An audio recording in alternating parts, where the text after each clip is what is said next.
Students, now come to Science Part 2, the fourth lesson, Environmental Management. Now in this we'll study about the ecosystem and the relationship between the environment and the ecosystem, as well as its conservation, how the environment can be conserved. So we have studied in the previous class what is a ecosystem, the definition. It is an interaction between the biotic and the abiotic. What is a biotic? It is a living component. And what is an abiotic? So that is a non-living component. So what is that said? The complex of living organisms, their physical environment, and all their interrelationship in a particular unit of the space. An ecosystem can be categorized into abiotic components including minerals, climate, soil, water, sunlight, and all other non-living elements, and its biotic components consisting of all its living members. So in short, the flow chart it is given about abiotic and the biotic. And under biotic, since it is a living, so producer, consumers and decomposers comes. Then under consumers, so it will be primary, then secondary, and then the tertiary. And what are the cycles operated? So that is a food chain, it is there, food web, it is there, as well as the other cycles, so gaseous cycles, so that is carbon cycles, which are called as a biogeochemical cycles, and then oxygen cycle, nitrogen cycles. So this we have studied in the ninth standard. Next we come, what is the meaning of environment? Environment is everything that makes up the surrounding. Environment means makes up the surrounding and enable us to live on the earth. So what does environment consist of? All the physical, chemical and the natural forces. But the modernization and industrialization have deteriorated the environment, means have affected, have used the environment, and has put and has brought the deterioration of the environment over the past few years. So deforestation, air pollution, acid rain are the consequences of the environment balance. So there are two types of environment, so that is natural and the artificial, it is here. So under natural, what will come under natural? So that is, it will come as a water, then land, then living organism, then air, then atmosphere. So artificial environment, so that means it is created by the human being. So that is called as an artificial environment. So environment is a natural component in which biotic and abiotic factors interact with themselves and with each other.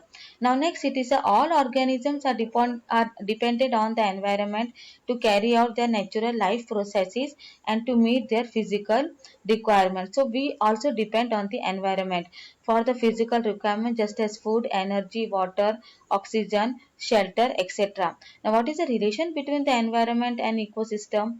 So that is, first we'll study ecology. Ecology means what? It is study of interaction between the organism and the surroundings occurring within an ecosystem or the environment. So ecology, it is a full big, you can say under ecology comes ecosystem, because it is a study of what? Interactions between organism, first between organism, then organism and the surrounding, which occurs within an ecosystem. Now here, how we are using the environment? So it is said that we have managed to control the fire, practice culture and build transportation vehicles. We have built factories, dams, solar panels, and we are constantly finding new ways of exploring the space. Still, the human race thirsts to use, modify, and transform the natural ecosystem seems endless. So, human beings are continuously exploiting the environment. This is the meaning of that. So, this has led to the changes happening, so that is a climate change events, which is also caused by the human activities. So we can see all the changes everywhere. Global warming is also there, pollution it is also there. That is being created by whom? That is due to the created by the human only. So human is responsible for destroying the environment. So it is the responsibility of the human to conserve the environment and create the balance in the nature. So it is said, as the rate of population keeps increasing day by day, we move nearer towards global extinction. Since more population means more land, this you know, and more land means more destruction. We are using more and we are cutting more and more trees. Why we are cutting? From the trees we get the raw material. We are using more and more land for the construction. So that means agricultural land is being converted to construct the buildings. So humans are known for their greedy and careless nature.